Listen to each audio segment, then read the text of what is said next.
Hi, Blair here with MXM. I'm going to take you kind of what's constantly going through my head. Some piece of this is constantly in my head with every customer that I talk to.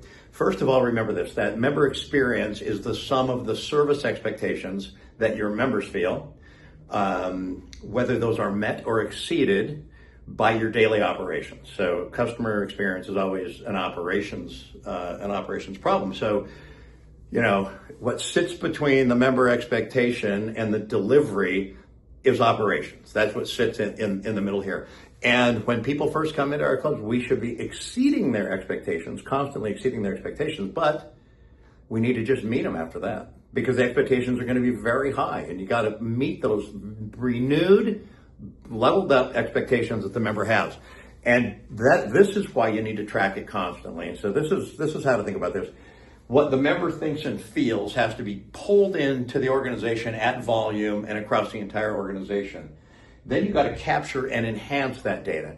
Enhance that with spend data, time of day data, cohort data, if you can grab cohort data, like what are they in the gym to do, lose weight, gain strength, whatever. There's all kinds of different cohorts.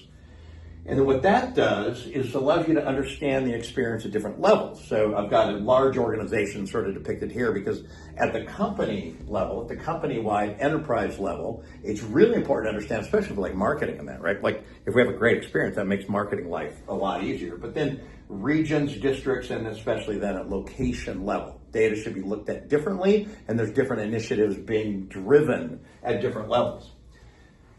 The initiatives, solve and innovate, enterprise-wide. We got to do things.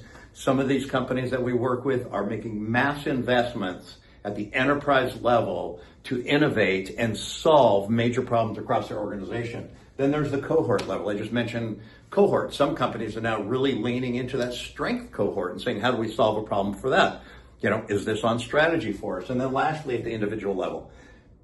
Or even sometimes firstly at the individual level, not necessarily lastly, but this is where I see companies get stuck. They just take in this feedback back, they take in that feedback back there, they see a red one and they want to solve for that. My gosh, there's so much more that we should be doing so that we're enhancing our product, our practices, our processes, our policies. Those things are what really impact and improve that customer or member experience. So this is the process, this is the flow. And what ends up, it gets spend more, people return more, and they refer more. That's how the model works. And that's what's constantly going through my head. So I don't know where you are in your stage of this journey, but we can help with it. We can help with your CapEx. If you're going to be buying new equipment, let us come in and do one of our MXM equipment explorations. They're very reasonable. You don't have to be one of our customers. But also, you should be operationalizing your data on a daily basis and looking for continuous improvement in the member experience, right? Thanks.